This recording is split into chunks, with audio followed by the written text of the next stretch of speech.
Students, हम पढ़ रहे हैं हेलो एरीन के रासायनिक गुण, जिन्हें हमने अपनी पिछली वीडियो में निपटा लिया है। हमारा चैप्टर है हेलो एल्केन्स और हेलो एरीन्स। इसी में हेलो एल्केन्स और हेलो एरीन के कुछ डेरिवेटिव्स हैं, जैसे फ्रेयान और डीडीटी। हम इनको एक वीडियो में निपटाते हैं। तो देखिए, हम पहले पढ़ेंगे फ्रेयान के बारे में। फ्रेयान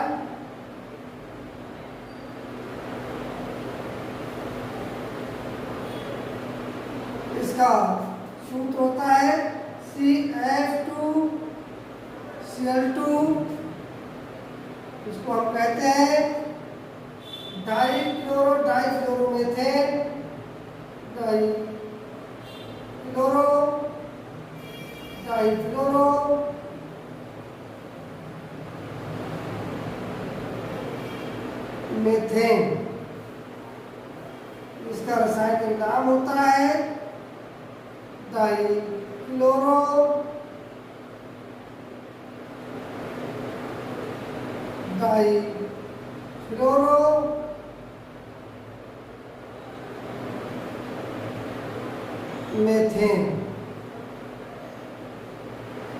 इसका नाम होता है, इसके निर्माण विधि को देखते हैं। निर्माण विधि कैसे बनाते हैं, इसको निर्माण विधि को देखते हैं, मेथड को देखते हैं। देखिएगा, जब CCl4 कार्बन टेट्राक्लोराइड की क्रिया हम हाइड्रोजन फ्लोराइड से कराते हैं, इसमें उपस्थिति होती है एंटीमनी पेंटाफ्लोराइड की, तब हमारे लिए CF2Cl2 प्राप्त होता है। ठीक, ये रिएक्शन होती है। यही पर दूसरी रिएक्शन है। अगर हम 3CCl4 ले लेंगे, 2HbF3 ले लेंगे, एंटीमनी ट्राइक्लोराइड से क्रिया कराएंगे, फिर एंटीमनी पेंटाफ्लोराइड की रहेगी, CF2Cl2 प्राप्त हो जाएगी। हमारे लिए प्लस HbCl3 निकल जाएगा, HbCl2 निकल जाएगा, HbCl2 निकल जाएगा, 2HbCl3 निकल जाएगा। ये रिएक्शन हमारी बन जाएगी। इन दो विधियों से हम इसको बना सकते हैं। ठीक, ये अब इसके हम जानते हैं। थोड़े से गुणों के बारे में जान लेते हैं। गुण क्या है, प्रॉपर्टीज इसकी क्या है। सबसे पहली बात, फ्रेयान एक क्या होती है, फ्रेयान एक गैस है। इसे आसानी से द्रवित किया जा सकता है, आसानी से द्रवित इलेक्ट्रॉन अवस्था में बदल सकते हैं, द्रवित किया जा सकता है। दूसरा,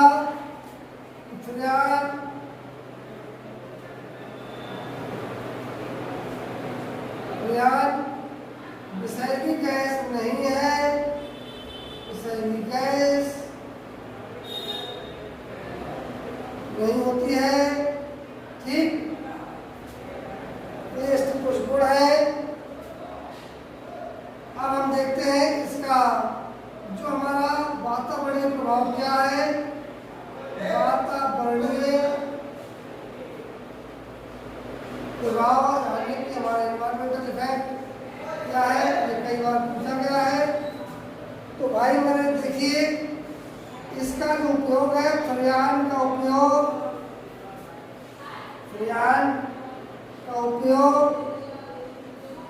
ठीक कहाँ रेफ्रिजरेटर, जनरेटर तथा वातानुकूलक जिसको हम कहते हैं एसी, एयर कंडीशनर, इसको कहते हैं फ्रिज, में किया जाता है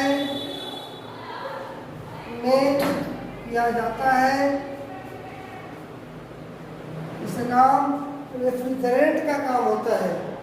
ठीक, किया जाता है। अब देखिए इसके उपयोग से क्या हो रहा है, ओजोन गैस बहुत तेजी से बनती है, जिस कारण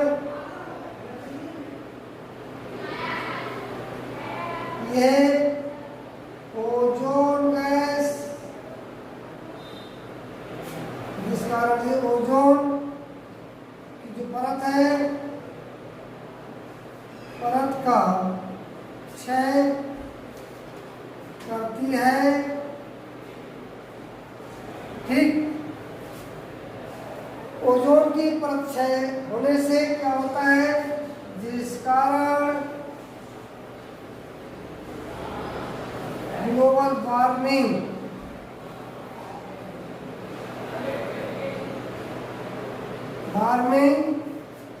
की समस्या दिन ब दिन बढ़ती जा रही है। देखिएगा ये किस तरह से हमारे ओजोन परत को नुकसान करती है। थोड़ा उसका हम देख लेते हैं विस्तारित। ये जो है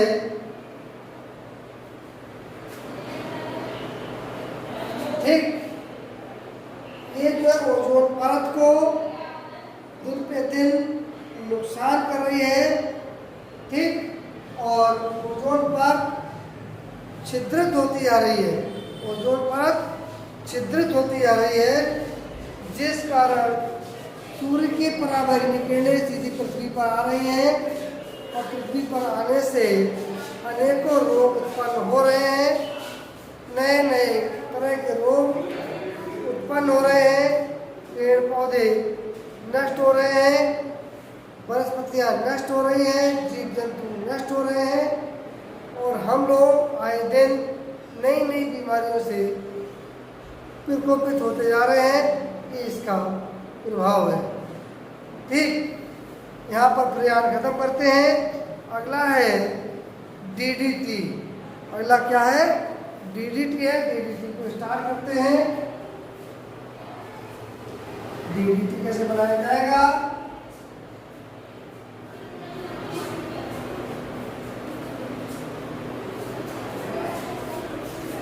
डीडीटी ये शॉर्ट में नाम होता है, इसका नाम होता है पैराडाइस डाइक्लोरो, हिंदी में लिखते हैं डाइक्लोरो डाइफेनेल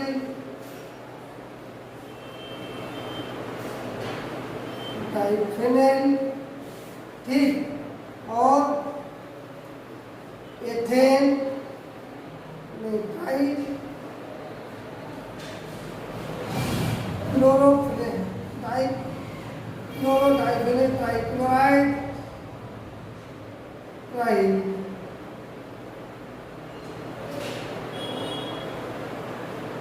क्लोराइड, इसमें डीडीटी का नाम होता है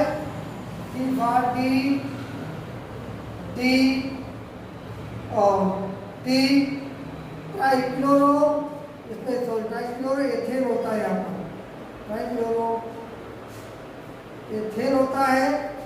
ठीक, इसका पूरा नाम होता है डीडीटी। देखो उसको निर्माण विधि देखेंगे। इसकी निर्माण विधि क्या है, जब हम क्या करते हैं, क्लोरल की अभिक्रिया Cl3CHO, इस अभिक्रिया हम कराते हैं क्लोरोबेंजीन से प्लस Cl है, यहाँ से क्लोरोबेंजीन है, ठीक। Cl को इधर लगा दो, H को इधर लगा दीजिएगा, इसका H, और इसका एक दूसरा मॉलिक्यूल हम लेते हैं क्लोरोबेंजीन का ही, और क्लोरोबेंजीन के दो अणु इस तरह से क्रिया करेंगे। इसके मैकेनिज्म को बढ़िया से समझ लो, ठीक। और ये क्रिया होगी 7 H2SO4 की प्रेजेंस में होगी। क्या बनेगा? Cl3 CH, और यहाँ पर जो वैल्यू के होंगे दोनों फेनिल रिंग जुड़ जाएंगी, फेनिल रिंग जुड़ जाएंगी, फेनिल रिंग जुड़ जाएंगी,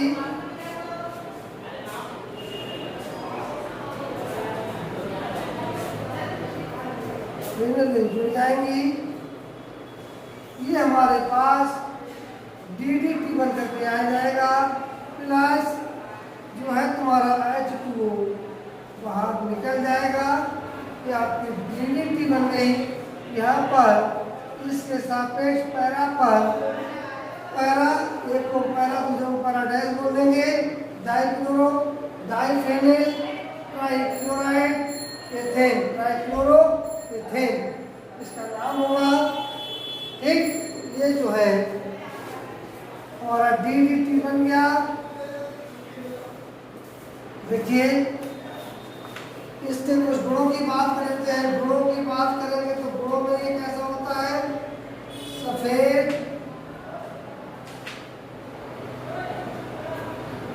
क्रिस्टलीय पदार्थ है। दूसरा, जल में, अब ये है परंतु कार्बनिक विलायकों जैसे द्वारा अल्कोहल, ठीक, में विलय क्या है? विलायकों में विलय होता है। तीसरा क्या है? ये जैव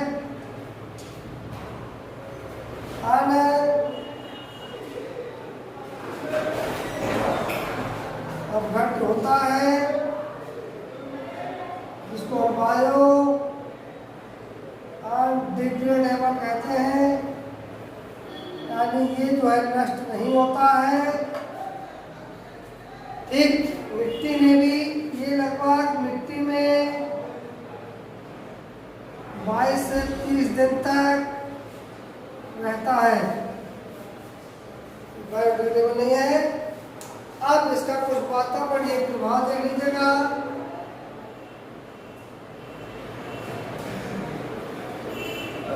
इसका उपयोग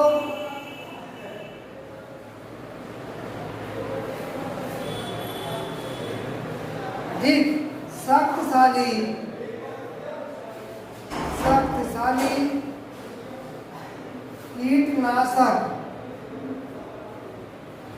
कीटनाशक के रूप में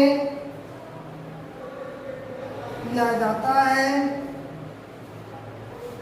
एक भी सस्ता होता है, ऊपर से शक्तिशाली कीटनाशक होता है, इसलिए इसका उपयोग बहुतायत में किया जाता है। इसके अधिक उपयोग से इसके अधिक उपयोग से क्या प्रभाव पड़ा? से जो प्राकृतिक जीव थे, जीव नष्ट हो गए।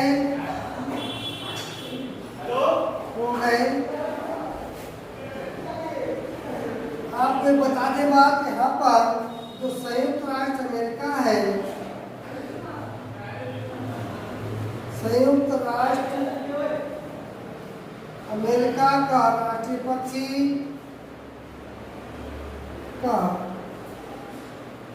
पक्षी जो बाज होता है, राष्ट्रीय पक्षी बाज, ये विलुप्त होने की कगार पर आ गया, विलुप्त होने की कगार पर है। इसके लिए क्या किया गया, एक स्टॉकहोम शहर है, स्टॉकहोम में एक सम्मेलन हुआ और इस सम्मेलन में इसके प्रयोग को प्रतिबंधित कर दिया गया, इसके प्रयोग को प्रतिबंधित कर दिया गया और जो है कहा गया कि किसी भी भयंकर जब कोई बीमारी फैलाने वाले कीटनाशक के उपयोग के लिए हम उपयोग करेंगे, अदरवाइज इसका उपयोग हम नहीं करेंगे, क्योंकि ये जो है जीव जंतुओं के तंत्र को प्रभावित करता था, वो मरणासन हो जाते थे, अपनी याददाश्त खो देते थे, ठीक। और ये मिट्टी में लगभग 22 से 30 दिनों तक बना रहता है, जिस कारण इसको नष्ट करना पड़ा।